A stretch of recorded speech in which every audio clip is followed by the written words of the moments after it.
রাজার যে রাজপাট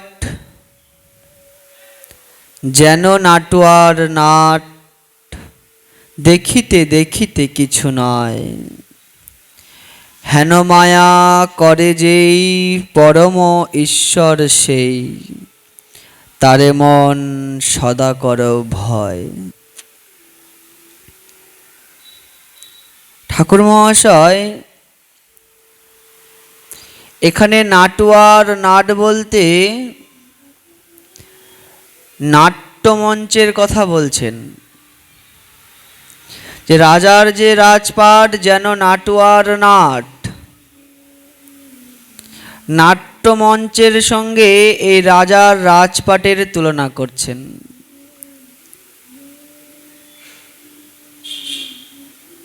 রাজার এই রাজপাটের মধ্যে দিয়ে ঠাকুর মহাশয় আমাদের এই সংসারের কথাও বলছেন। এই সংসারটাও সে নাটুয়ার নাটশালার মতো, বলছে দেখিতে দেখিতে কিছু নয়। যাত্রাপালায় নাটুয়ার নাটশালায় যেমন ভাবে একজন এক একটি চরিত্র নিয়ে অভিনয় করে, আর অভিনয় শেষ হয়ে গেলে আবার যে যার গন্তব্যস্থানে ফিরে যায়।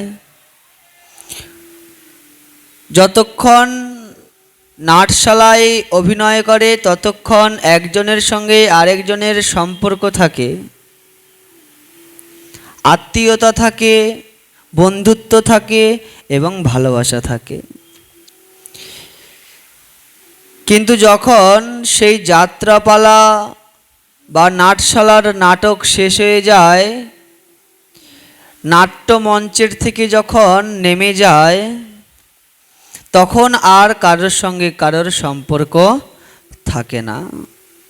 যখন নাটক শেষ, যে যার পারিশ্রমিক নিয়ে যে যার গন্তব্যস্থানে যে যার বাড়িতে চলে যায়। তাহলে ওই নাটশালা পর্যন্তই সবার সঙ্গে সবার সম্পর্ক, সবার সঙ্গে সবার ভালোবাসা, সবার সঙ্গে সবার বন্ধুত্ব। নাটক শেষ হওয়ার পরে আর কারোর সঙ্গে কারোর সম্পর্ক নেই। সেই জন্যই ঠাকুর মহাশয় বলছেন প্রেম ভক্তি চন্দ্রিকা গ্রন্থে,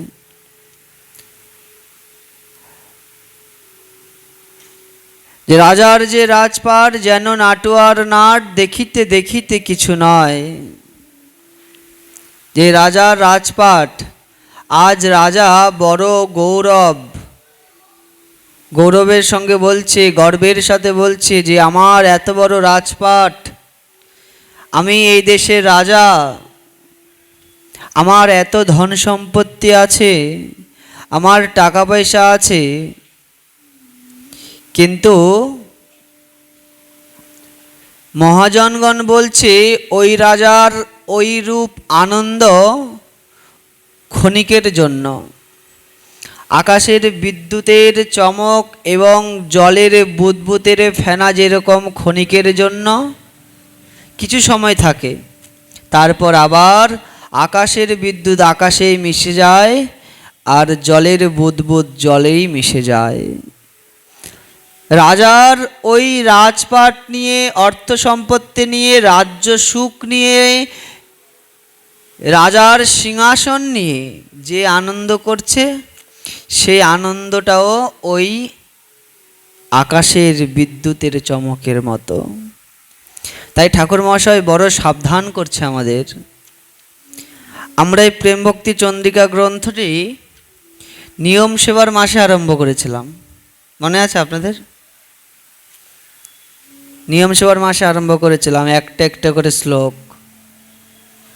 আজ পর্যন্ত শেষ হয় নাই, হয়তো সময় পাচ্ছি না। এখনো শেষ নয়, আর এই গ্রন্থ শেষ হবারও নয়। এত অমৃতময় সমুদ্র ঠাকুরমশাই বলছেন শেষ হবার মতো নয়।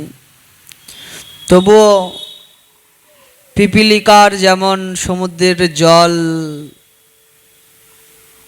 ফুরাবার স্বাদ,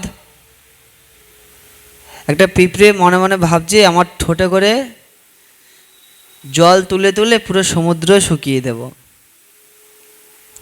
পিঁপড়ের স্বাদ কি কখনো পূরণ হবে?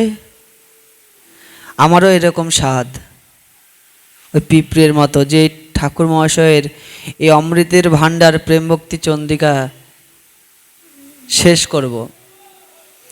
শেষ হবার নয়, বড় সাবধানতার বাণী আমাদের ঠাকুর মহাশয় বলছেন যে আমাদের কোনো কিছু নিয়েই গর্ব করা উচিত নয়। সব সময় আমাদের দৈন্য থাকতে হবে। দৈন্যতা বৈষ্ণবের জীবনে তখনই আসবে যখন তার হৃদয়ে প্রেম ফল ধরবে, ততই তার দৈন্যতা চরম শিখরে পৌঁছাবে। দেখবেন যেই গাছে যত ফল বেশি, সেই গাছ তত মাটির দিকে নুয়ে যায় না গো? যেই গাছে যত ফল, সেই গাছ তত নুয়ে যায়। তাই সাধকের জীবনে, ভক্তের জীবনে যার হৃদয়ে ভগবানের জন্য যত ভালোবাসা, যত প্রেম, তার দৈন্যতাও তত মাত্রায় অধিক। যেমন আমরা বৃন্দাবনের নিধুবনের সেই বৃক্ষগুলিকে দেখতে পাই, সেরকম বৃক্ষ মনে হয় এই জগৎ সংসারে আর কোথাও নেই।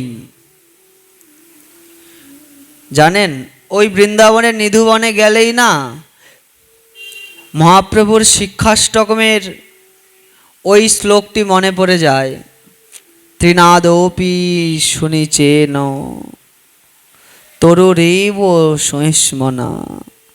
ওই শ্লোকটি মনে পড়ে যায় ওই নিধুবনে গেলে। গাছগুলির এত দৈন্যতা,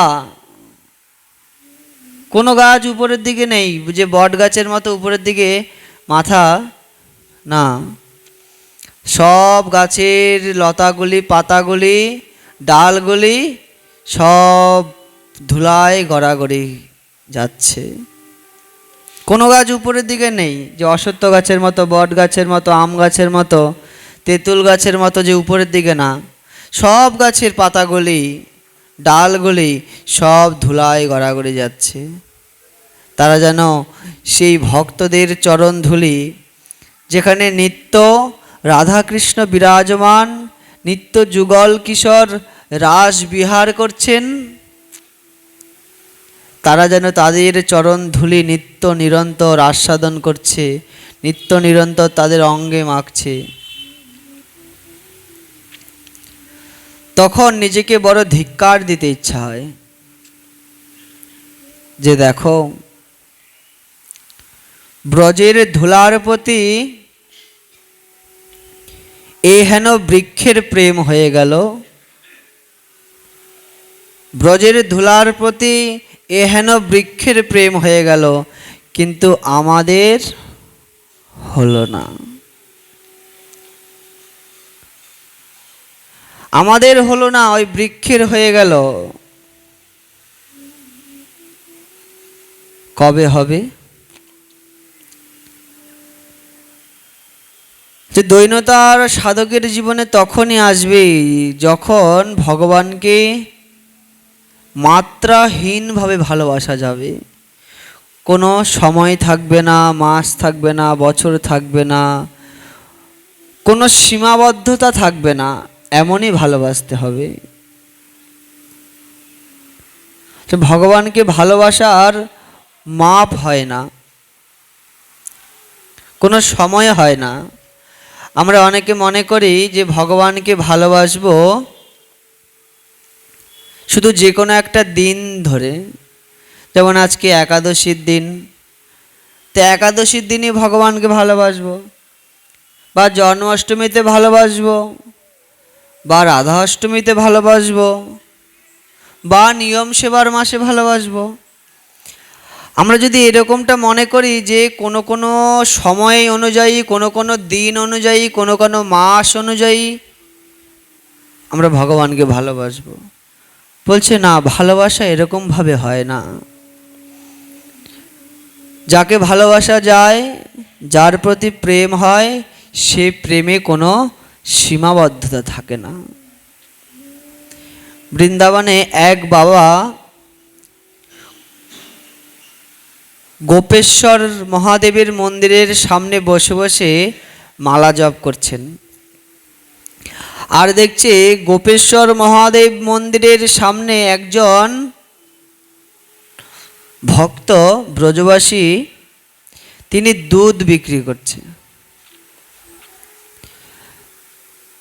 কেমন দুধ বিক্রেতা, যে তার যে মাপার যে ঘটিটি রয়েছে, কাউকে যদি দুগ্ধ দেয়, একদম ঘটিটি পরিপূর্ণভাবেই একদম মেপে মেপে দেয়, কাউকে কমও দেয় না, কাউকে বেশিও দেয় না। আর যখন তাদের থেকে দুধের দাম নেয়, দুধের দাম নেওয়ার সময়ও কারোর থেকে যে 2 পয়সা কম নেবে বা কারোর থেকে বেশি নেবে ঠকিয়ে, তা নেয় না। দুধও পরিমাণ মতো দেয়, আবার পয়সাও ঠিকঠাকই নেয়। ওই বাবা বসে বসে মালা জপ করছেন, আর ওই দুধ বিক্রেতার দিকে তাকিয়ে তাকিয়ে দেখছে যে সবাইকে একই অবস্থা। বাবা মনে মনে ভাবছে, এনার মনে হয় হৃদয় নেই, প্রেম নেই, ভালোবাসা নেই। কাউকে তো একটু বেশি দুধ দিতেই পারে, না, কাউকেই দিচ্ছে না। বেশিও দিচ্ছে না, কমও দিচ্ছে না, কম টাকাও নিচ্ছে না, বেশি টাকাও নিচ্ছে, একদম পরিমাণ মতো। হিসাবের ঘর ঠিক আছে। এখন একজন বাবা তার দোকানে দুধ নিতে আসলেন। তারপরে তিনি কি করলেন, যেই দুধের পরিমাপ, ওই বাবাকে 1 ঘটি দুগ্ধ দিয়েও আরও কিছুটা দুগ্ধ বেশি দিয়ে দিলেন।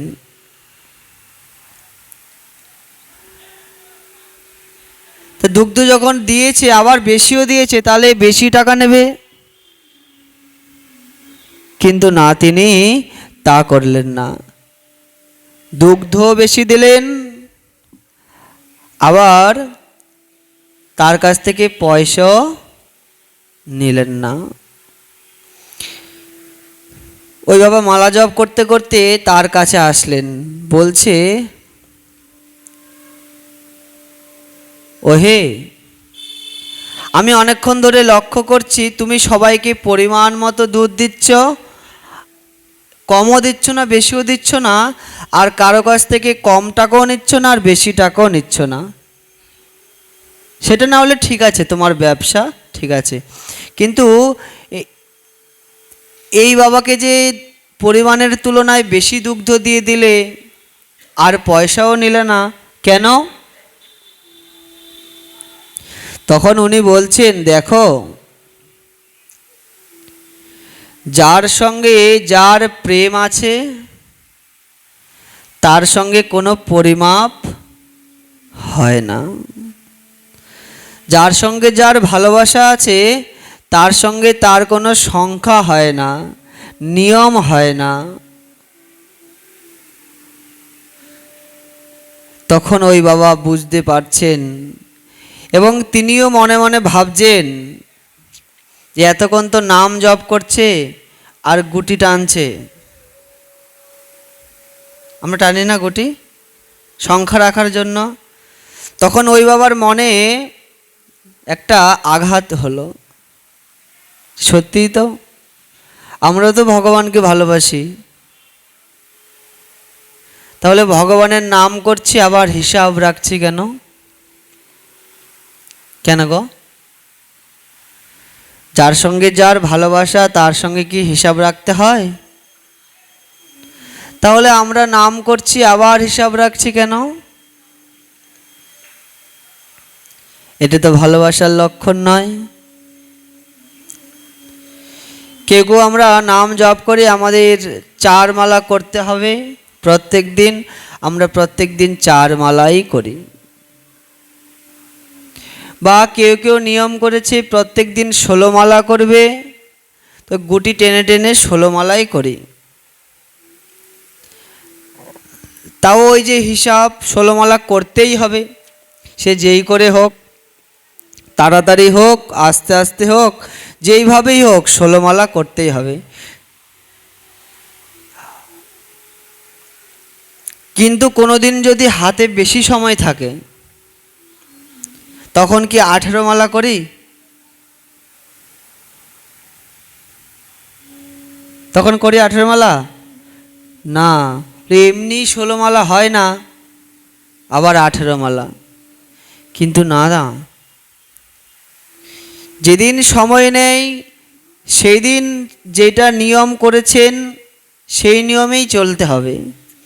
কিন্তু কোনো দিন যদি হাতে সময় থাকে, সাংসারিক কোনো কাজকর্ম নেই, কোনো ব্যস্ততা নেই, সেই দিন 16 মালা কেন?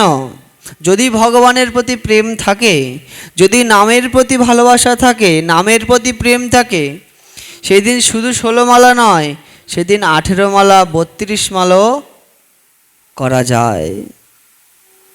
এটা হচ্ছে ভগবানের প্রতি ভালোবাসা, নামের প্রতি ভালোবাসা, নামের প্রতি প্রেম। তবেই না আমাদের দৈন্যতা আসবে। যার যত প্রেম বেশি, যার যত ভালোবাসা বেশি, তার দৈন্যতাও অধিক।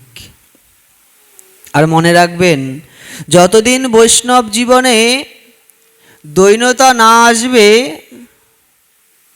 ততদিন আপনি যদি প্রেম পেয়েও যান, ভক্তি পেয়েও যান, যদি ভগবানকেও পেয়ে যান, তাহলে কিছুই ধরে রাখতে পারবেন না।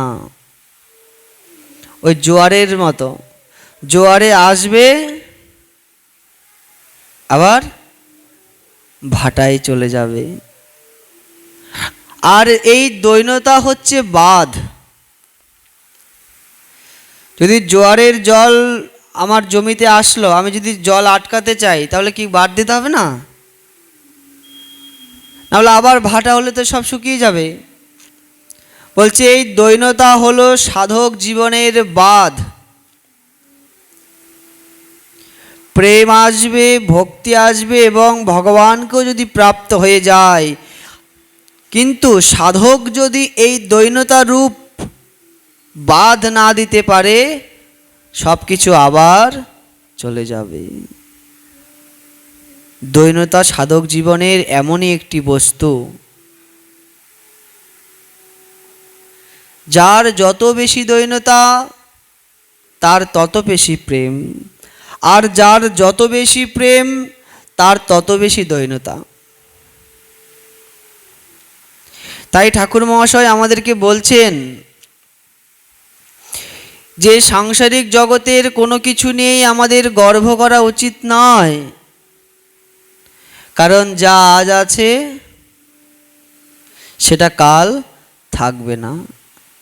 হয়তো যেটা আজকে আমার আছে সেটা হয়তো গতকাল অন্য কারোর ছিল না গো। তাই বলছে সংসারের কোনো কিছু নিয়েই গর্ব করা উচিত নয়। যে রাজার যে রাজপাট যেন নাটুয়ার নাট, দেখিতে দেখিতে কিছু নয়। ওই রাজার রাজপাট যেন নাটুয়ার নাট। আজকে যে রাজা, কালকে সে ভিখারি। ভিখারি না? বা আজকে যে ভিখারি, কালকে সে রাজা। এইভাবেই সংসারের পরিবর্তন। কিন্তু এগুলো নিয়ে আমাদের মেতে থাকলে হবে না। ঠাকুর মহাশয় বারবার সাবধান করছে, বলছে দেখিতে দেখিতে কিছু নয়। চোখের নিমেষেই এই সংসার পরিবর্তনশীল। সংসার পরিবর্তনশীল, সংসার পরিবর্তন হবেই। কিন্তু এই পরিবর্তনের পিছনে যদি আমরা পড়ে থাকি, তাহলে আমরা সেই ভগবানকেই লাভ করতে পারবো না। তাই ঠাকুরমশাই বলছে, হেন মায়া করে যেই, এটা হচ্ছে মায়া। এই কোনটা মায়া? যে আজকে রাজা কালকে সে ভিখারি, যে কালকে ভিখারি সে আজকে রাজা, এটা হচ্ছে মায়া। বলে এই মায়াটা কে করে? ভগবানই করে। বড় মুশকিলের কথা তো। ভগবান আমাদেরকে এই সংসারে পাঠিয়েছে যেন আমরা মায়া মুক্ত হয়ে তার শ্রীচরণ লাভ করতে পারি, তার জন্য পাঠিয়েছে না? আমরা এত ভজন করছি কেন? আমরা এত হরিকথা শুনতে আসছি কেন? আমরা একাদশী ব্রত পালন করছি কেন? কেন গো? ভগবানের চরণ লাভ করার জন্য। কিন্তু দেখুন, ওই একটা কথা আছে না, যার জন্য চুরি করি, হ্যাঁ, যার জন্য চুরি করি সেই বলে চোর। সেরকম যাকে পাওয়ার জন্য, যার চরণ লাভ করার জন্য আমরা এত কষ্ট করছি, সেই কিনা আমাদেরকে মায়ার জালে বদ্ধ করে রেখেছে, তাই না? আমাদেরকে বারবার এই সংসারে পাঠাচ্ছে। আমরা কোথা থেকে আসছি? ভগবানের চরণ থেকেই আসছি। আমরা যে সংসারে আসছি কোথা থেকে আসছি? ভগবানের কাছ থেকেই আমরা সংসারে আসছি। আবার যেতে হবে কোথায়? ভগবানের সেই শ্রীচরণেই যেতে হবে। তাহলে আমরা আসছি কেন? মনে তো আমাদের প্রশ্ন হতে পারে যে আমরা যে সংসারে আসছি, এই ধরাধামে আসছি, কোথার থেকে আসছি? ভগবানের চরণ থেকেই আসছি। আবার এত কষ্ট করে যাব কোথায়? ভগবানের চরণেই যাব। তাহলে ওখানেই থাকতে পারতাম, থাকতে পারতাম না? শুধু শুধু আসলাম, আবার শুধু শুধু ওখানেই যাব। কারণ ভগবান আমাদেরকে পাঠিয়েছে শিক্ষা অর্জন করার জন্য। যেমন ছোট সন্তান বড় হলে মাতা পিতা স্কুলে পাঠায়, আবার স্কুলের পড়া শেষ হলে বিদেশে পাঠায়, চাকরি করে সুসন্তান হয়ে সে আবার গ্রামের বাড়ি ফিরে আসে। সেরকমও ভগবান আমাদেরকে পাঠিয়েছে এই সংসারে শিক্ষা অর্জন করার জন্য। বলছে কি শিক্ষা অর্জন করব? আর এই সংসারে কি শিক্ষা অর্জনের জায়গা? কেন সেই গোলকধাম বৃন্দাবন স্বর্গ, সেখানে কি শিক্ষা অর্জন করা যায় না? আমাদেরকে তো সেখানে রেখেই শিক্ষা অর্জন করতে পারত। বলছে না, সেখানে শিক্ষা অর্জন করা যায় না। কেন? সেই স্থানের মতো তো আর কোনো স্থান নেই, সেই জায়গার মতো তো আর কোনো জায়গা নেই। তাহলে সেখানে শিক্ষা অর্জন করা যায় না কেন? বলছে কারণ ওই স্বর্গের থেকেও, বৈকুণ্ঠের থেকেও সবার থেকে উত্তম স্থান হচ্ছে এই পৃথিবী। সর্বস্থানের থেকেও উত্তম স্থান এই পৃথিবী। যে ত্রিভুবনে পৃথিবী ধন্যা। কেন? ত্রিভুবন, স্বর্গ মর্ত্য পাতাল, যে তার মধ্যেও পৃথিবী ধন্যা। কেন? কারণ যেই পৃথিবীতে বৃন্দাবন এবং পুরী আছে, এই পৃথিবীতে বৃন্দাবন এবং পুরীর মতো জায়গা আছে বলে পৃথিবী ধন্য।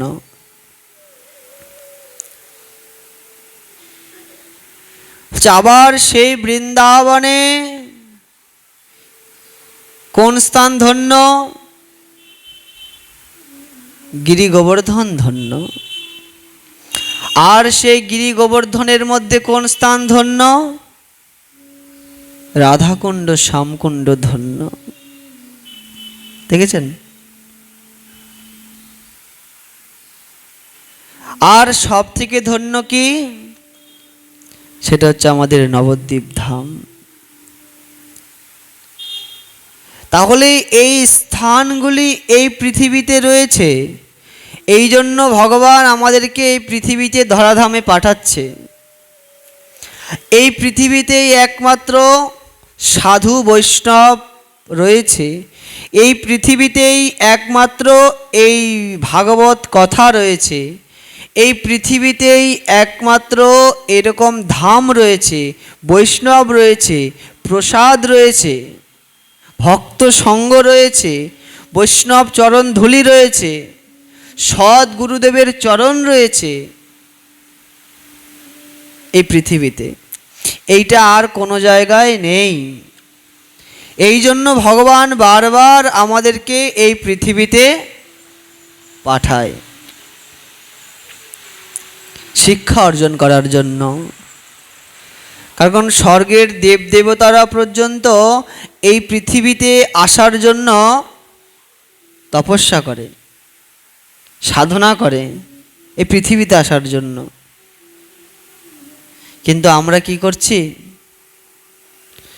আমরা পৃথিবীতে এসেই সব ভুলে যাচ্ছি। তাই ঠাকুরমশাই আজকে বলছে, রাজার যে রাজপাট যেন নাটুয়ার নাট, দেখিতে দেখিতে কিছু নয়। ওহে জীব, ওই রাজা রাজপাটের জন্য, এই সংসারের স্ত্রী পুত্র বান্ধবের জন্য তুমি পরম পতি, পরম পিতা, পরম বন্ধু কে ভুলে যেও না।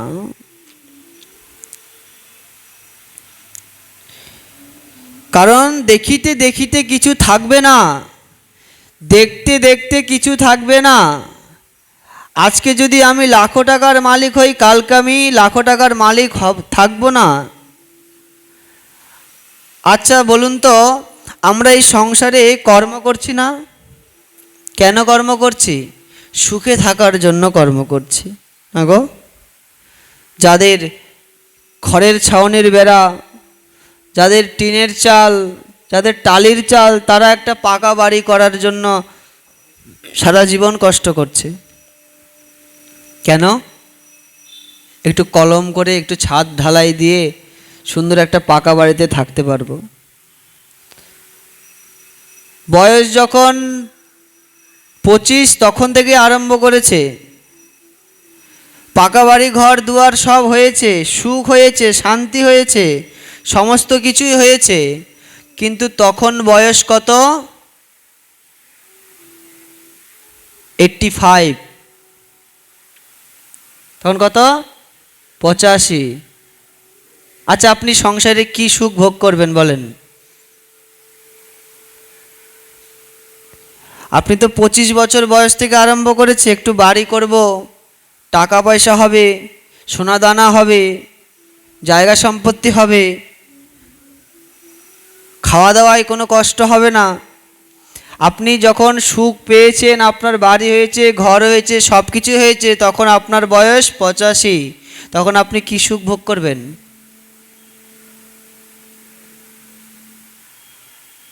ভালো মন্দ খেতে পারবেন? পারবেন না তো। সামনে যদি বড় বড় রাজভোগ রসগোল্লা আনে, খেতে পারবেন না। কেন? কারণ সুগার অনেক হাই, খাওয়া যাবে না। পারবেন? ছোটবেলায় সেই সুখ স্বাচ্ছন্দ্য একটু কোথাও ঘুরতে যেতে পারবেন?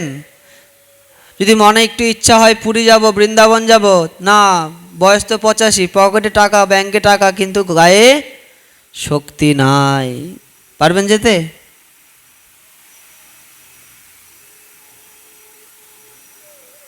তো কি লাভ ছুটাছুটি করে? দন্ত নড়িবে, কেশ পাকিবে, আর বলবো?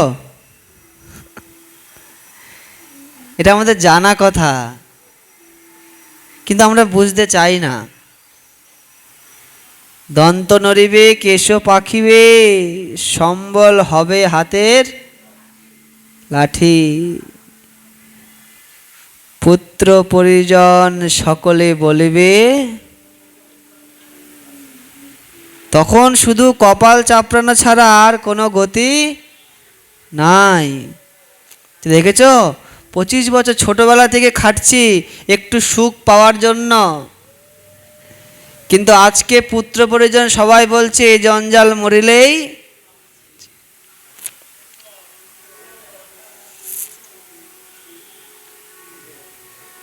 খবরদার, সংসার করেন, কোনো শাস্ত্রে কোনো গ্রন্থে না করেনি যে সংসার ত্যাগ করো, সংসার থেকে চলে যাও।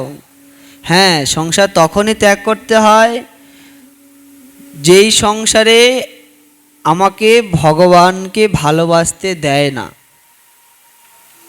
তখন সংসার যদি ত্যাগ করে তাতে কোনো ক্ষতি নাই। কিন্তু সংসারে থেকে তো গোবিন্দকে ভালোবাসা যায়, আর সংসারে থেকে গোবিন্দকে ভালোবাসলেই গোবিন্দ অনেক আগে আসে। যারা সাধু হয়েছে, বাবাজি হয়েছে, সন্ন্যাসী হয়েছে, তারা ভালোবাসলে যত তাড়াতাড়ি না আসে, সংসারের মানুষ ভালোবাসলে আরো আগে আসে, ছুটে ছুটে আসে। কারণ ভক্ত যদি 1 পায়ে গিয়ে যায়, ভগবান আরো 3 পায়ে গিয়ে আসে। তাই বলছে সংসার করো, সংসার করতে কেউ না করেনি, কিন্তু সকল শাস্ত্রে, সকল গ্রন্থে, সকল সাধু মহাত্মা মহাজনগণ একটাই কথা বলছে, কেউ ভগবানকে ভুলে যেও না। কারণ যেদিন এই সংসারের সবাই তোমাকে ভুলে যাবে, সেদিন শুধু একজনই তোমাকে মনে রাখবে, সেটা হচ্ছে অনাদিরাদি গোবিন্দ। সংসারের সবাই যেদিন তোমার হাত ছেড়ে দেবে, সেদিন একজনই তোমার হাত ধরে রাখবে, তুমি তো পরম দেবা নাহি মোরে উপেক্ষিবা। ঠাকুর মশাই বলছে তুমি তো পরম দেবা, যদি করি অপরাধ তথাপিও তুমি নাথ। যদি সংসারে অপরাধ করি, সংসারের সবাই আমাকে ছিছি করবে, দূর দূর করে তাড়িয়ে দেবে, কিন্তু একজন আমার হাত ধরে রাখবে, সে কে গো? গোবিন্দ, সে প্রাণেশ্বর। কিন্তু বড় আশ্চর্যের বিষয় এইটাই, সংসারের যতবারই কিছু ধরার কথা বলছে, তখনই আমরা গোবিন্দের চরণ ছেড়ে দিয়ে সংসারের মানুষগুলোকে আগলে ধরেছি। বড় আশ্চর্যের কথা এটাই, যখনই কিছু ধরার কথা বলছে তখনই আমরা তার চরণ ছেড়ে দিয়ে সংসারের মানুষগুলোকে আগলে ধরেছি। আর যখন যখন সংসারের মানুষগুলো আমাদের দূর দূর করে তাড়িয়ে দিয়েছে, তখন সেই আমাদের আগলে রেখেছে। শেষের দিনে কোথায় যাবেন? একটা মেয়ের যখন বিয়ে হয়, বাপের বাড়ি থেকে শ্বশুর বাড়ি যায় না? আর যখন শ্বশুর বাড়ি থেকে তাড়িয়ে দেয়, তখন কোথায় যায়? আবার বাপের বাড়ি যায়। কারণ বাপের বাড়ি হচ্ছে মেয়েদের একটা ঠিকানা। সংসারের সব জায়গা থেকে তাড়িয়ে দিলেও বাবা মা কোনোদিন তাড়াবে না, বাবার বাড়ি গেলে শান্তি পাওয়া যায়। সেরকম আমরাও তো এই শ্বশুরালয়ে আছি। যখন এই সংসার থেকে তাড়িয়ে দেবে, তখন আমরা কোথায় যাব? আমাদের পরম পিতার বাড়ি যাব। সে কথা একবারও কি মনে আছে?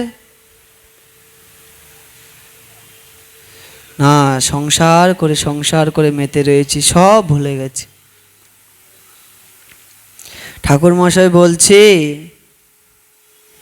এই সংসারের এগুলি দেখতে দেখতে কিছু নয়, এগুলির সঙ্গে তুমি মত্ত হয়ে যেও না, বারবার সাবধান করছে। এগুলো থাক না, এগুলোর মতো আছে থাক, কিন্তু নিজের প্রাণনাথকে, প্রাণেশ্বরকে, প্রাণেশ্বরীকে নিজের হৃদ মাঝারে সেই সুন্দর সিংহাসনে, সুন্দর মনমন্দিরে স্থাপন করো।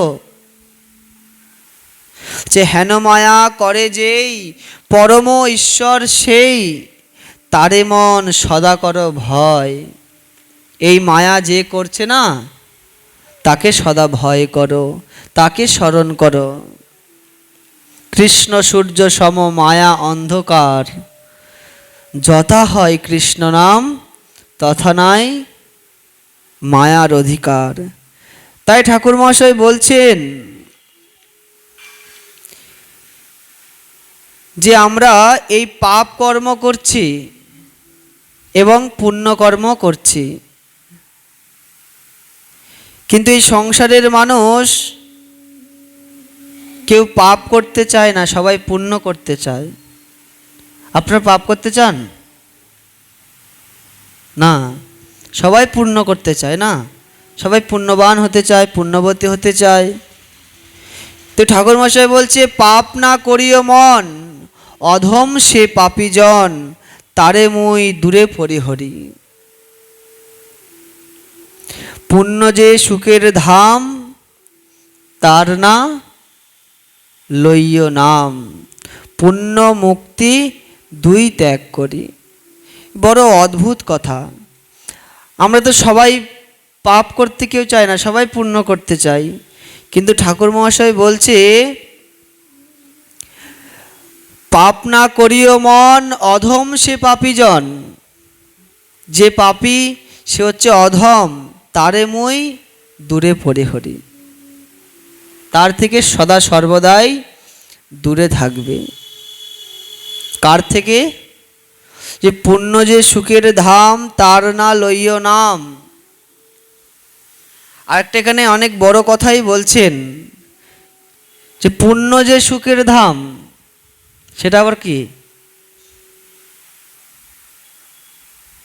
পুণ্য করলে মানুষ কোথায় যায়?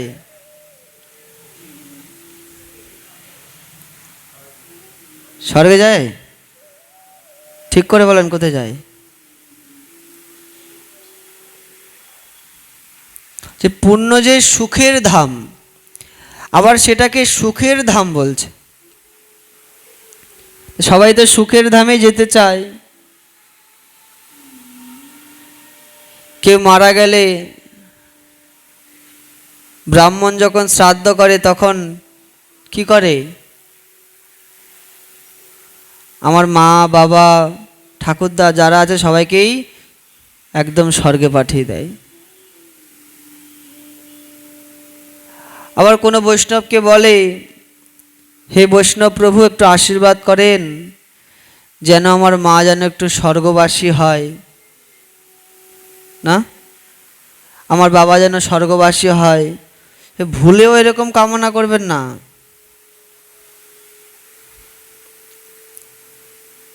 পিতামাতাকে কেউ স্বর্গে পাঠাবেন না, সেটা আবার কেমন কথা? স্বর্গে পাঠালে কি হবে? স্বর্গে পাঠালে পিতামাতা কষ্ট পাবে। কেমন কষ্ট? যে স্বর্গের সুখ আছে, কিন্তু কিরকম সুখ? অপ্সরাদের সঙ্গে নিত্য বিহার, মদিরা পান। মদিরা মানে বুঝেন কি? হ্যাঁ, মদিরা মানে কি? ওই দেবতাদের খাবার, তো ওই জন্য একটু শুদ্ধ ভাষায় বলে। আর আমাদের বাংলায় কি বলে? মদ পান, মদ্যপান, তাই না? তাহলে আমরা পিতামাতাকে একদম পাঠাচ্ছি স্বর্গে, ওখানে মদ খাওয়ানোর জন্য। অপ্সরাদের সঙ্গে নিত্য বিহার আর মদিরা পান, আর সুন্দর পালঙ্কের খাটে শয়ন, ভালো মন্দ আহার করা। আবার যখন ব্যাংকের টাকা শেষ, তখন কি হবে?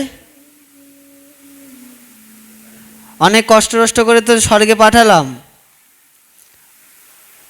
কিন্তু আমার পিতামাতার ব্যাংকের টাকার কতটুকু আছে? সব আরামায়েশ হয়ে গেল, আবার এই 84 লক্ষ জনই ভ্রমণ করতে হবে। কি লাভ স্বর্গে গিয়ে?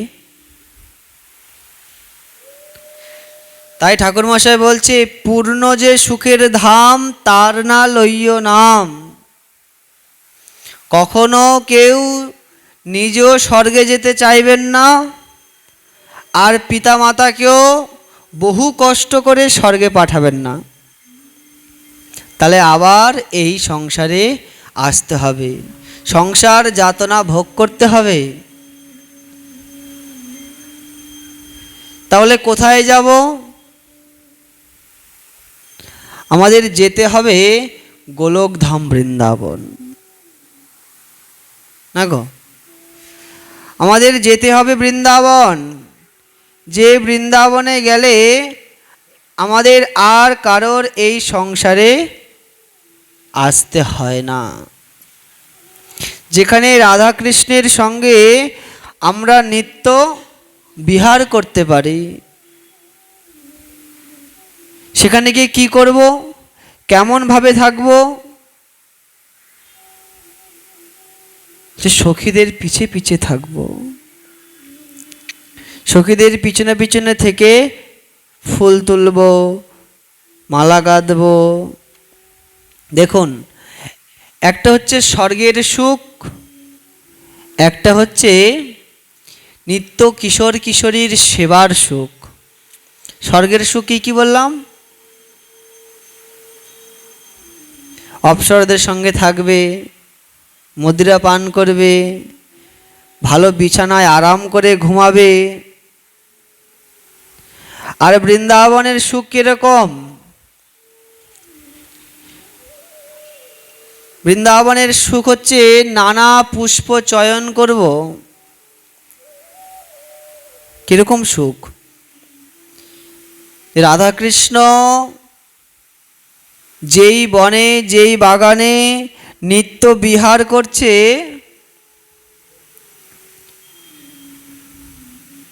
সেই বনে ঘুরে ঘুরে আমি পুষ্প চয়ন করব, আর সে নানা ফুলের সুন্দর করে মালা গেঁথে তাদের দুজনকে পরিয়ে দেব। রত্ন বেদির উপরে রাধাকৃষ্ণ বসবেন, আর আমি কি করব? সখীদের পিছনে পিছনে থাকব। আর যখন ললিতা সখীর ইঙ্গিত হবে, তখন আমি দোহার সম্মুখে গিয়ে দোহাকে নিজের মন মতো সেবা করব। যে কালিন্দির কুলে কেলি কদম্বের বন, রতন বেদির উপর বসাবো দুজন। আর কি করব? শ্যাম গৌরী অঙ্গে দিব চুয়া চন্দনের গন্ধ। কিশোর কিশোরী যখন বসবে, তার অঙ্গে চুয়া চন্দনের গন্ধ আমি লেপন করব। আর চামর ঢুলাবো কবে? হেরি মুখচন্দ। তাদের মুখ দর্শন করে করে আমি চামর ঢুলাবো। গাথিয়া মালতীর মালা দিব দুহার গলে। মালতী ফুলের মালা গেথে দুজনের গলায় পরাবো। অধরে তুলিয়া দিব কর্পূর তাম্বুলে। আচ্ছা, এরকম সুখ থেকে কেউ কি বঞ্চিত হতে চায়?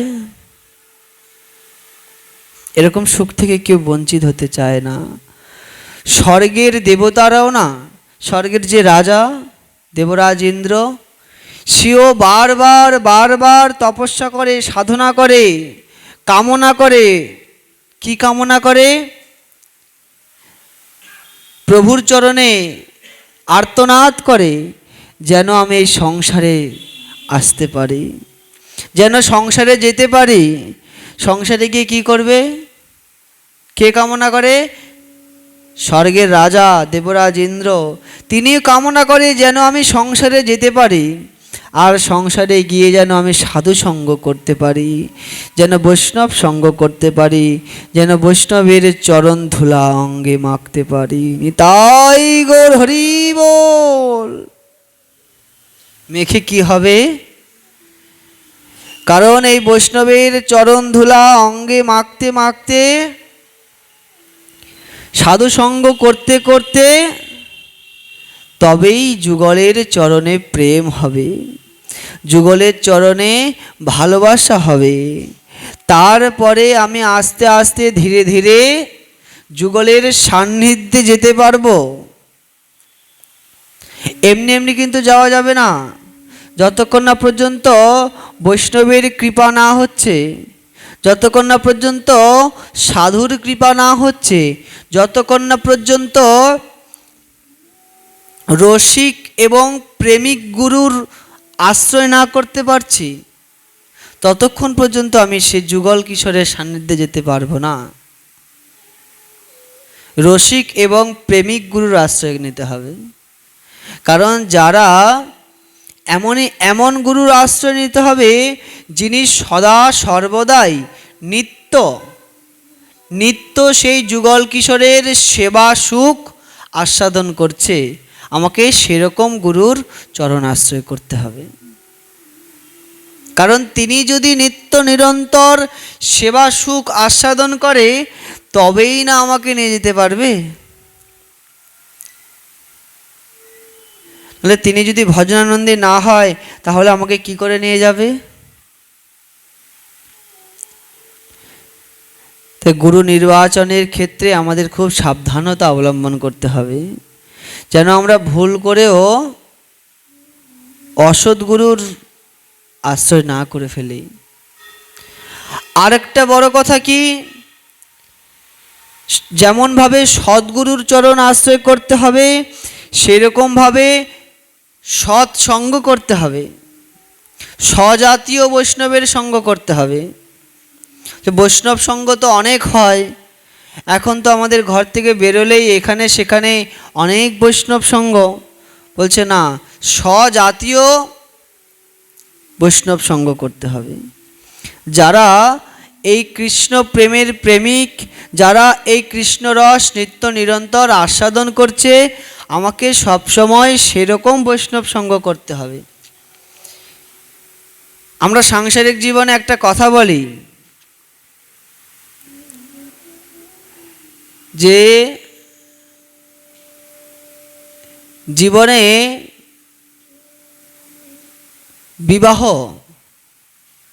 বিবাহ যদি ভুল হয়ে যায় সারা জীবন সংসারে অশান্তি লেগেই থাকে। না গো, সংসারে শান্তি হয় নাকি? এবার সংসারে অশান্তি, আবার আরেকটা বিয়ে করব, আবার সেখানে অশান্তি, আবার আরেকটা বিয়ে করব, এরকম হয়? বিয়ে একবারে যেমন হয় সেরকম সঠিক নির্বাচন করতে হয়। সেরকম আমাদের ভজনের ক্ষেত্রেও এই দুটো জিনিস সব সময় খেয়াল রাখতে হবে। এই দুটো জিনিসে যদি ভুল হয়ে যায় তাহলে সারা জীবন আমাদেরকে কষ্ট পেতে হবে। ওই কোমরের দড়ি বেঁধে, কোমরে একটা দড়ি বেঁধে ওই আম গাছের সঙ্গে আরেকটা দড়ি বেঁধেছি, একটাই দড়ি, এক মাথা আম গাছের সাথে বেঁধেছি, আরেক মাথা আমার কোমরে বেঁধেছি। এবার ছুটছি গন্তব্যে পৌঁছানোর জন্য। আচ্ছা, আমরা কি কোনোদিন পৌঁছাতে পারবো? পারবো না। কেন পারবো না? কারণ আমার কোমরেতে দড়ি বাঁধা আছে। আমি যতই ছুটাছুটি লাফালাফি করি না কেন, আমি আমার নিজের গন্তব্যে পৌঁছাতে পারবো না। সেরকম ভজনের ক্ষেত্রে সবসময় সাবধানতা অবলম্বন করতে হবে এই দুটো জিনিসের প্রতি। কি কি? এক হচ্ছে সদ্গুরুর চরণ আশ্রয়, আরেক হচ্ছে স্বজাতীয় বৈষ্ণব সেবা, স্বজাতীয় সাধু সঙ্গ। এই দুটো জিনিসে ভুল হয়ে গেলে কিন্তু সব ভজন ভুল হয়ে যাবে। এই দুটো জিনিস ভুল হলে আমরা অনেক অধঃপতনে চলে যাব। আর যদি ঠিক হয় আমরা প্রেমের অন্তিম শিখরে পৌঁছাতে পারবো। তাই যখনই এই দুটো জিনিস নির্বাচন করবেন খুব সাবধানতা অবলম্বন করে নির্বাচন করবেন। হুটহাট করে যেখানে সেখানে যাবেন না, যেই সেই সাধু সঙ্গে কখনোই যাবেন না, ভুল করেও যাবেন না। হয়তো ওই সাধু সঙ্গে অনেক নিয়ম নিষ্ঠা কম, অনেক গল্পগুজব হয়, বলছে না তবুও সেখানে যাওয়া যাবে না। বলে আমি কি করে বুঝবো যে ওইটা অসৎ সঙ্গ? ওখানে যাব কি যাব না সেটা পরের কথা, কিন্তু আমি বুঝবোটা কি করে ওইটা যে অসৎসঙ্গ? আগে তো বুঝতে হবে যে ওইটা অসৎসঙ্গ না সৎসঙ্গ, তারপরে কি যাব যাব না সেটা পরে ভাবছি। কি করে বুঝবো?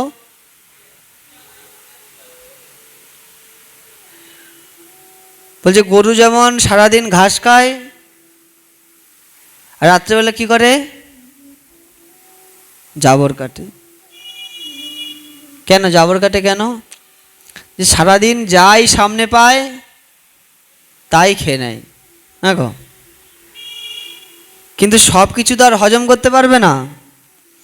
ওই জন্য আবার মুখে এনে খাবারগুলো আবার জাবর করে, তারপর যেগুলো তার উপযুক্ত,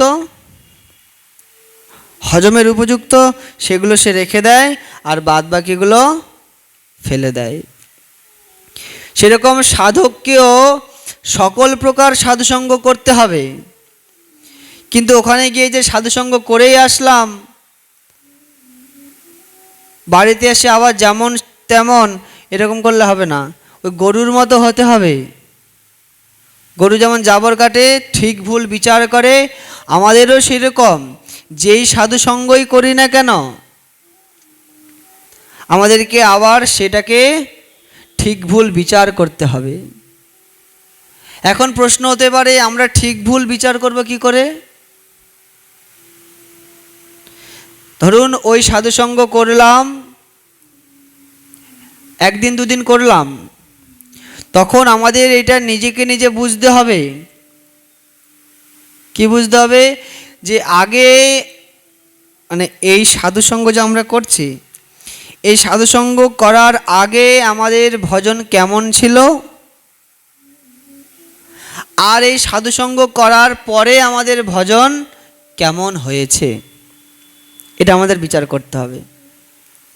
এই সাধুসঙ্গ করার আগে আমার মালা জপের প্রতি, নামের প্রতি কতটা প্রেম ছিল, আর এই সাধুসঙ্গ করার পরে মালা জপের প্রতি বা নামের প্রতি আমার কতটা প্রেম হয়েছে।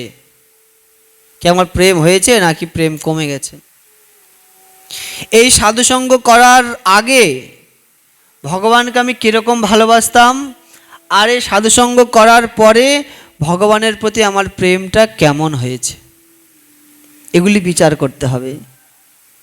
যদি দেখেন যে না ওই সাধুসঙ্গ করে আমার আগের থেকেও নামের প্রতি অনেক প্রেম হয়েছে, আমার অনেক নাম জপ করতে ইচ্ছা হচ্ছে, অনেক সাধুসঙ্গ করতে ইচ্ছা হচ্ছে, একটু প্রসাদ চরণামৃত পেতে ইচ্ছা হচ্ছে, ভগবানকে একটু মালা গেঁথে দিতে ইচ্ছা করছে, ভগবানকে একটু ভালো মন্দ রান্না করে দিতে ইচ্ছা হচ্ছে, এরকম যদি ইচ্ছা হয়, যদি প্রেমের বৃদ্ধি হয়, তাহলে মনে করবেন ওটি সৎ সাধুসঙ্গ। যদি প্রেমের বৃদ্ধি হয় তখন মনে করবেন ওটি সৎ সাধুসঙ্গ এবং ওই সাধুসঙ্গ আমার করা যাবে। কিন্তু যেই সাধুসঙ্গে গিয়ে দেখলেন আগের তুলনায় আমার নাম জপ হচ্ছে না, এখন নামের মালা নিলেই মনে হয় আগে একটু শুয়ে নিই, একটু ঘুমিয়ে নিই, নাম আবার পরে করা যাবে। আবার মনে মনে হবে ওই সাধু বাবারা তো নাম করেই না, আমি করব কেন, আমি 4 মালা করি এটাই অনেক। আবার মনে হবে আজকে 1 মালা করেছি, আজকে থাক, আবার কালকে করব। এরকম হবে। নামের প্রতি অনীহা, অভক্তি, অশ্রদ্ধা। ভগবানকে আমি প্রত্যেক দিন মালা গেঁথে দিতাম, এখন আর মালা গাঁথতে ইচ্ছা হয় না। প্রত্যেক দিন ফুল তুলতাম, এখন আর ফুল তুলতে ইচ্ছা হয় না। ভগবানকে প্রত্যেক দ্বাদশীতে একটু রন্ধন করে দিতাম, এখন আর রন্ধন করতে ইচ্ছা হচ্ছে না। আগে আমি যেমন নির্জলা একাদশী পালন করতাম, বা শুধু সারাদিন একটু শরবত বা একটু জল পান করতাম বা একটু ফল পান করতাম, এখন যেন একাদশীর দিন আমার আরও খিদা বেড়ে যায়, ভগবানের প্রতি আমার ভালোবাসা হচ্ছে না, রুচিকর আহার করতে ইচ্ছা হচ্ছে। বা আগে বৈষ্ণব দেখলে ষষ্ঠাঙ্গে দণ্ডবোধ করতাম, ভুল লণ্ঠিতভাবে দণ্ডবোধ করতাম, বৈষ্ণবকে কত সেবা করতাম। আগে সপ্তাহে 2 দিন করে গুরুদেবের আশ্রমে যেতাম, গুরুদেবের সেবা করতাম, গুরুদেবের কাপড় চোপড় কেচে দিতাম, গুরুদেবের বাথরুম পরিষ্কার করে দিয়ে আসতাম, গুরুদেবের আঙ্গিনা ঝাড়ু দিয়ে আসতাম সপ্তাহে 2 দিন করে। এখন আর সেগুলো করতে ইচ্ছা হচ্ছে না। তাহলে খবরদার, সেরকম সঙ্গ থেকে দূরে থাকতে হবে। এগুলো তো আর কেউ নির্বাচন করে দিতে পারবে না, এগুলো আমাদের নিজেকে নিজেই নির্বাচন করতে হবে। এরকম অনেক হবে সাধক জীবনে, কিন্তু ঠিক ভুলের বিচার আমাদের করতে হবে। যেই সাধুসঙ্গে আমাদের এরকম অবস্থা করে দেবে, সেই সাধুসঙ্গ তৎক্ষণাৎ বাদ দিতে হবে। বলছে কেন বাবা, ওখানে তো শাস্ত্রগ্রন্থ অধ্যয়ন হয়, ভাগবত আস্বাদন হয়, ওখানে তো ঠাকুরের ভোগ লাগে, প্রসাদ হয়, তাহলে সেটা অসৎসঙ্গ কি করে হতে পারে? আমাদের চৈতন্য চৈতামৃতে তার প্রমাণ, সেটা হচ্ছে দেবানন্দ পণ্ডিত। তিনি পণ্ডিত, তিনি ভাগবত নিত্য ভাগবত পাঠ করেন, নিত্য ভাগবত পাঠ করেন, কিন্তু যারা শোনে তাদের অবস্থা খুব দুরবস্থা হয়েছিল। কেন? কারণ দেবানন্দ পণ্ডিত নিত্য ভাগবত পাঠ করে, কিন্তু তার অন্তরে প্রেম নাই, ভগবানের প্রতি ভালোবাসা নাই, ভক্তি নাই, শ্রদ্ধা নাই। তো ভক্তিহীন, শ্রদ্ধাহীন, প্রেমহীন হৃদয়ে অন্তরে যদি যতই ভাগবত পাঠ করুক না কেন, সেই ভাগবত পাঠে শ্রবণকারী ভক্তদের হৃদয়ে কখনো ভক্তিলতার বীজ অঙ্কুরিত হবে না। এজন্য যিনি পাঠ করে এবং যারা শোনে, দুজনেই একরকম। শ্রীবাস পণ্ডিত যখন দেবানন্দ পণ্ডিতের সেই ভাগবত পাঠের আসরে বসে বসে ভাগবতের শ্লোক শ্রবণ করে তার হৃদয় বিগলিত হয়ে গিয়েছে এবং অশ্রুধারায় কম্পমান হয়ে হুঙ্কার চিৎকার গর্জন করছে শ্রীবাস পণ্ডিত, তখন দেবানন্দ পণ্ডিত তার শিষ্যদেরকে বলছে, এই ওকে নিয়ে একদম দরজার বাইরে বের করে দাও। কেন? বলছে দেখো কেমন করে কান্নাকাটি করছে, চিৎকার করছে, ওর জন্য আমার ভাগবত পাঠে অসুবিধা হচ্ছে। আচ্ছা বলুন তো, যিনি নিত্য ভাগবত পাঠ করে তার কি এমন কথা বলা যায়? উনি তো ভাগবতের শ্লোক শ্রবণ করেই ওনার এই অবস্থা হয়েছে, কিন্তু উনি আদেশ করছে এই ওনাকে নিয়ে গেটের বাইরে বের করে দাও। তো এই যে যেমন গুরু তার তেমনই চেলা। গুরু একরকম হলে কি শিষ্য আরেক রকম হবে? না, গুরু যেমন হবে শিষ্য তেমন হবে। অনেক অনেক সময় শিষ্যকে দেখেই গুরুর পরিচয় পাওয়া যায় না? শিষ্যকে দেখেই বোঝা যায়, যেমন পুত্রকে দেখেই বোঝা যায় বংশ পরিচয়। কোন একটা সন্তানের ব্যবহার আচার আচরণ দেখলে বোঝা যায় কোন বংশের ছেলে বা এনার পিতা কে হতে পারে। সেরকম অনেক সময় শিষ্যের আচার আচরণেই গুরুদেবের পরিচয় পাওয়া যায়। এখন দেবানন্দ পণ্ডিত বলছে এনাকে বাইরে বের করে দাও, আর এতদিন ধরে যারা ভাগবত পাঠ শুনছে তারাও ঠিক তাই করেছে, শ্রীবাস পণ্ডিতকে ধরে একদম দরজার বাইরে বের করে দিয়েছে। তা দেখুন তো, সেখানে তো ভাগবত পাঠ হচ্ছে, অন্য কোনো গ্রন্থ হচ্ছে না, হাসি মজাক হচ্ছে না, তাহলে ওই রকম অবস্থা হলো কেন? বলছে কারণ যে কৃষ্ণ প্রেম অনুভূতি করে নাই, যার হৃদয়ে কৃষ্ণ প্রেম জাগরিত হয় নাই, যে কৃষ্ণ রস আগে নিজে আস্বাদন করে নাই, সে কখনোই অন্যকে সেই রস আস্বাদন করাতে পারবে না। যে নিজে কৃষ্ণ রস আস্বাদন করেছে তার বলার ধরন একরকম, আর যে শুধুমাত্রই মুখস্থ করে শ্রবণ করাচ্ছে তার বলার ধরন একরকম। অনেক অনেক পাঠকের শ্রীবদনে হরিকথা শুনলে ভক্তের মন বিগলিত হয়ে যায়, বা ভক্তের ভজনে উন্নতি হয়। আবার অনেক অনেক হরিকথা পাঠকের শ্রীবদনে হরিকথা শুনলে ভক্তদের কোনো পরিবর্তনই হয় না, এরকম আছে। দেখবেন অনেকের পাঠ শুনলে যেরকম আচার আচরণ, অনেকে কতজন এরকম আছে প্রসাদ প্রসাদ পাচ্ছে, তারা নাম জপ করছে, নামের প্রতি ভালোবাসা শ্রদ্ধা হয়ে গেছে। অনেকেই অনেক বৈষ্ণব আছে যাদের শ্রীবদনে হরিকথা শুনলেই আমাদের মন বিগলিত হয়ে যায়, আর অনেকে শ্রীবদনে হরিকথা শুনলেই কোনো ক্রিয়া হয় না। দুই বন্ধু বসে আছে রাস্তার পাশে, এখন এক রাস্তা দিয়ে একজন ব্যক্তি যাচ্ছে, আর ওদেরকে বলছে জানো ওখানে না ওই বাড়িতে আগুন লেগেছে। দুই বন্ধু বসে আছে রাস্তার পাশে, আর সামনে দিয়ে এক ব্যক্তি যাচ্ছে। ওই ব্যক্তি ওই দুই বন্ধুকে বলছে, জানো আজকে না ওই বাড়িতে আগুন লেগেছে, বলে চলে গেল। এখন ওরাও দুইজন ভাবছে, ও আগুন লেগেছে, একটু কষ্ট পেয়েছে, আবার যেমন একটা তেমন হয়ে গেছে। কিছুক্ষণ পরেই ওই রাস্তা দিয়ে একজন ছুটতে ছুটতে যাচ্ছে, আর চিৎকার করে করে বলছে, আগুন আগুন।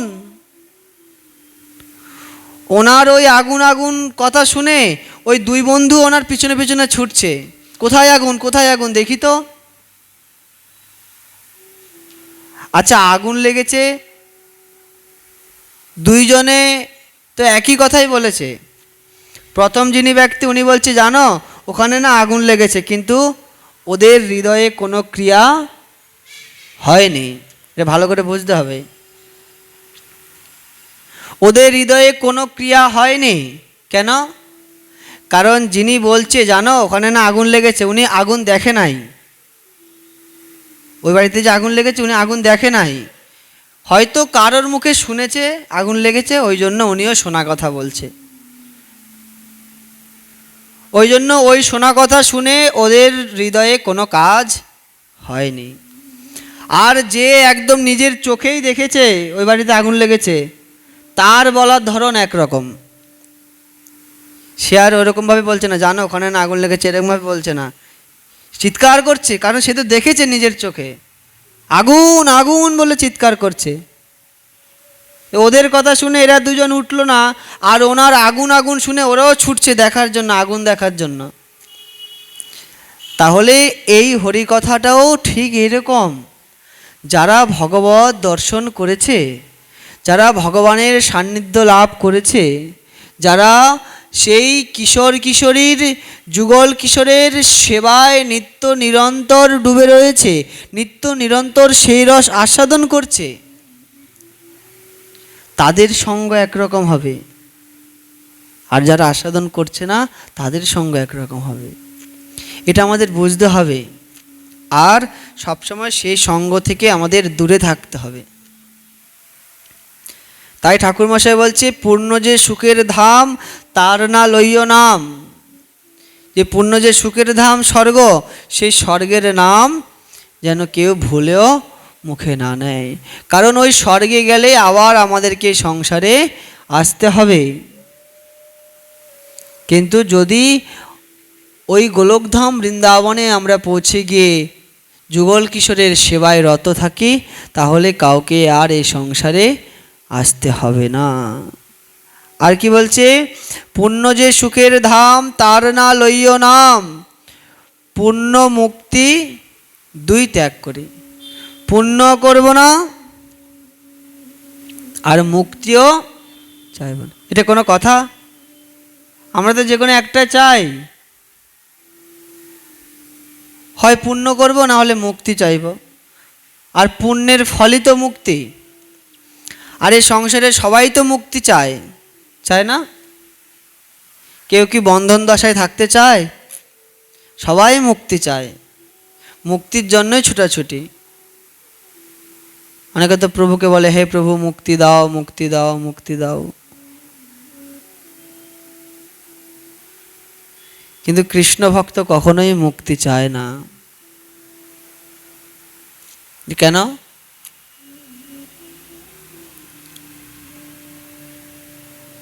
কারণ কৃষ্ণ ভক্ত মুক্তি চেলে তো ভগবান তাকে মুক্তি দিয়েই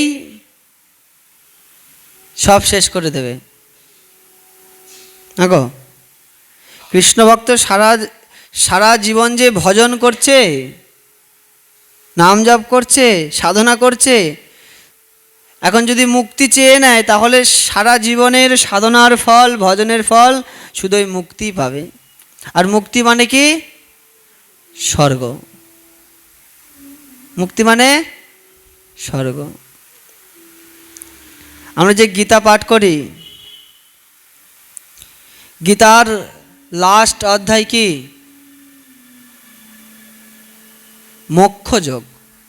মোক্ষযোগ না? মোক্ষ মানে মুক্তি। ভগবান শ্রীকৃষ্ণের বাণী শুনে শুনে শুনে শুনে অর্জুনের মুক্তি হয়েছে। শুধু অর্জুনই নয়, পঞ্চপাণ্ডব সবাই শুনেছে। আর তাদের শেষে কোথায় বাস হয়েছে? সশরীরে দেখেছে, স্বর্গে গেছে। তাহলে আমরা যদি মুক্তি চাই তাহলে আমাদেরকেও ভগবান স্বর্গে পাঠিয়ে দেবে। কিন্তু আমরা তো স্বর্গ চাই না। চাই? এই জন্য বলছে কৃষ্ণ ভক্ত নিষ্কাম অতএব শান্ত। যে দুর্গা পূজা, কালী পূজা, এসব পূজা হয়, সেখানে কি মন্ত্র বলে? দেখুন কতটা পার্থক্য এগুলির মধ্যে। সেখানে কি বলে? ধনং দেহি, যশং দেহি, রূপং দেহি, বিদ্যা দেহি, বলে না? এইটা হচ্ছে দুর্গা পূজা, কালী পূজার মন্ত্র। মায়ের কাছে সব ধনং দাও, জন দাও, পুত্র দাও, পরিজন দাও, আত্মসুখ দাও। কিন্তু আমাদের গৌড়ীয় বৈষ্ণবে মহাজন কি বলছে? এই ওখানে লেখা আছে দেখেন, ধন জন নাহি মাগি কবিতা সুন্দরী, না? আর ওখানে কি বলছে? ধনং দেহি, যশং দেহি, রূপং দেহি। আর এখানে কি বলছে? ধন জন নাহি মাগি কবিতা সুন্দরী, শুদ্ধ ভক্তি কৃষ্ণ মোরে। তার কি লেখা? দেহ কৃপা করি। তাই না? কতটা পার্থক্য! ওখানে বলছে সব দাও দাও দাও, আর এখানে বলছে আমার কিছুই চাই না। কৃষ্ণ ভক্ত নিষ্কাম অতএব শান্ত, আর ভক্তি মুক্তি সিদ্ধি কামী সকলেই সব ছুটাছুটি করছে চারিদিকে। ছুটাছুটি করছে না? এদিক ওদিক ছুটছে, চারিদিকে ছুটছে। ওরা অশান্ত, ওদের মন শান্ত না। আর কৃষ্ণ ভক্ত নিষ্কাম। আমাদের যেমন ধামনিষ্ঠ 108 পরম পূজ্যপাদ রাধারানীর নিত্য সেবার দাসী শ্রী শ্রী বিনোদ বিহারী দাস বাবাজি মহারাজ এত ধামনিষ্ঠ, সে কি অশান্ত? সেই বর্ষানার সেই প্রিয়া কুঞ্জে বসে বসে তিনি নাম জপ করছে। তিনি তো কোথাও প্রচারে যান না, কোথাও পাঠে যায় না, কোথাও যায় না। এক জায়গায় বসে বসেই রাধারানীর মালা গাচ্ছে, রাধারানীর সেবা করছে, নাম জপ করছে। কিন্তু সে কত সুখী, কারণ নিত্য নিরন্তর সেই রাধারানীর সেই সুখে সে নিমজ্জিত। এক জায়গায় থেকে থেকে সে তো অশান্ত নয়, শান্তভাবে এক জায়গায় বসে বসেই ভজন করছে। কত সুখী! কিন্তু ভক্তি মুক্তি সিদ্ধিকামী সকলেই অশান্ত। যারা জ্ঞান মার্গের, যোগ মার্গের আছে, তারা সবাই ছুটছে, এই হোম করছে, এই যজ্ঞ করছে, এখানে যাচ্ছে, সেখানে যাচ্ছে, কত কিছু করছে। আমাদের কিছুদিন আগে কি গেছে? মহাদেবের পূজা গেছে, চড়ক পূজা। কত পিঠে বড়শি গাচ্ছে, হ্যাঁ, মুখের মধ্যে বড়শি গাচ্ছে, ছুটছে, খেজুর গাছে উঠছে, উঠছে না?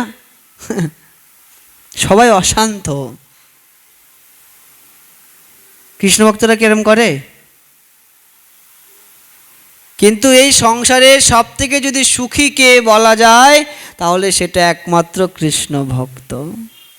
যারা ভগবানকে ভালোবেসেছে, যারা কৃষ্ণকে ভালোবেসেছে, যারা যুগল কিশোরের সেবায় রত, তারাই হচ্ছে এই সংসারের বড় সুখী। আর যারা যুগল কিশোরকে ভালোবাসেনি, তারা কখনোই সুখী নয়, তারা সবাই অসুখী। তাই ঠাকুরমশাই বলছে, পাপ না করিও মন, অধম সে পাপীজন, তারে মই দূরে পড়ে হরি।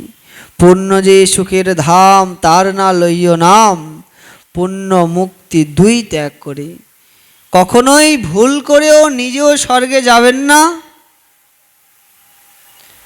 আর মা বাবাকেও স্বর্গে পাঠাবেন না। অত টাকা খরচা করে শ্রাদ্ধ রান্নিক করে শেষ পর্যন্ত কি, আমার মাতা যেন স্বর্গবাসী হয়, কোনো দরকার নেই। তার থেকে ব্রাহ্মণকে বলবেন, আমার মাতা পিতাকে স্বর্গবাসী নয়, গোলকধাম বৃন্দাবনবাসী করে দাও, তাই গরি। আমার পিতাকে স্বর্গবাসী নয়, আমার পিতাকে রাধারানীর চরণের দাসী করে দিন। কোনো বৈষ্ণবের সঙ্গে দেখা হলে তাদেরকে বলবেন, কি বলবেন? একটু কৃপা করেন যেন আমার মাতা স্বর্গবাসী হয়। না, এরকম ভুল করে বলবেন না। শুধু মাতা পিতার উদ্দেশ্যে যদি কারো ভালোবাসা থাকে, একটাই প্রার্থনা করবেন গুরু বৈষ্ণবের শ্রীচরণে, তারা যেন ওই নিত্য যুগল কিশোরের দাসী হয়ে, কিশোর কিশোরীর দাসী হয়ে যেন সেখানেই নিত্য সেবা কাজে রত থাকতে পারে, তবেই সুখ।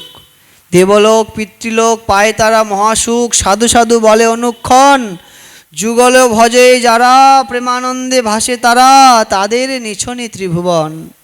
যে দেবলোক পিতৃলোক তারা কিসে সুখ পায়? বংশের কেউ যদি হরিভক্ত হয়। হরিভক্ত হলে কি হবে?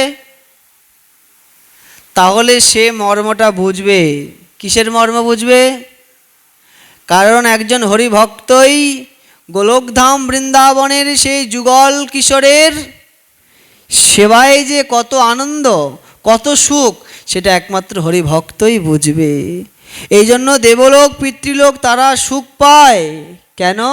যদি বংশে একজন হরিভক্ত হয়। বংশে যদি একজন হরিভক্ত হয়, তাহলে 14 পুরুষ উদ্ধার হয়ে যায়। তাই গৌর হরি বল। এত তর্পণ তর্পণ তখন আর করা লাগবে না।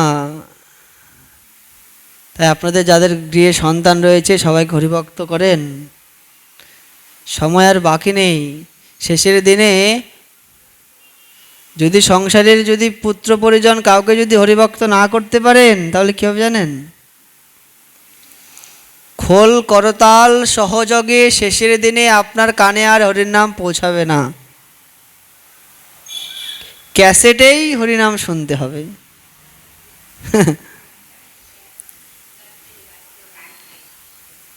ক্যাসেটে শুনবে না, খোল করতাল বাজবে, বাজবে না, ক্যাসেটেই শুনতে হবে। আর শেষের দিনে যখন যায় যায় অবস্থা, তখনও আর কর্ণে হরিনাম শোনাবার মতো আর কেউ থাকবে না। তখন আমাদের ঘরেরই এরকম কত দেখেছি, দেখতে দেখতে এগুলো বলতে হচ্ছে, চলে আসছে মুখ থেকে। ঘরের ছেলে মেয়ে আছে,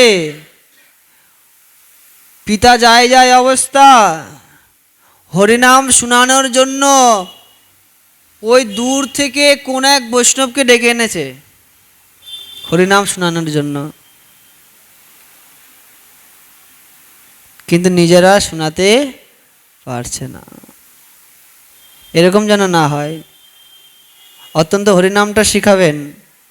এখনও অনেক বয়স্ক মায়েরা বাবারা আছে যারা হরিনামও ঠিক করে বলতে পারে না, যে হরে কৃষ্ণ কৃষ্ণ কৃষ্ণ হরে হরে, হরে রাম রাম রাম হরে হরে, এইটাও অনেকে ঠিক করে বলতে পারে না। হরে কৃষ্ণ রাম কৃষ্ণ হরে হরে যদু মধু শ্যাম সব কিছু বলে দেয়, কিন্তু হরিনামটা আর বলতে পারে না। বড় দুরবস্থা। আমাদের ছেলে মেয়েদের যেন এরকমটা না হয়, হরিনামটা শিখাবেন, তাহলে শেষের দিনে একটু উদ্ধারের আলো জ্বলে উঠবে, না হলে নয়। না হলে আপনাদেরকে দিনরাত শুধু স্বর্গে পাঠাবে, স্বর্গে আবার যন্ত্রণা ভোগ করবেন, আবার আসবেন। তাই ঠাকুরমশাই বলছে পুণ্য মুক্তি দুই ত্যাগ করি। আজকে হরিকথা এখানেই বিশ্রাম।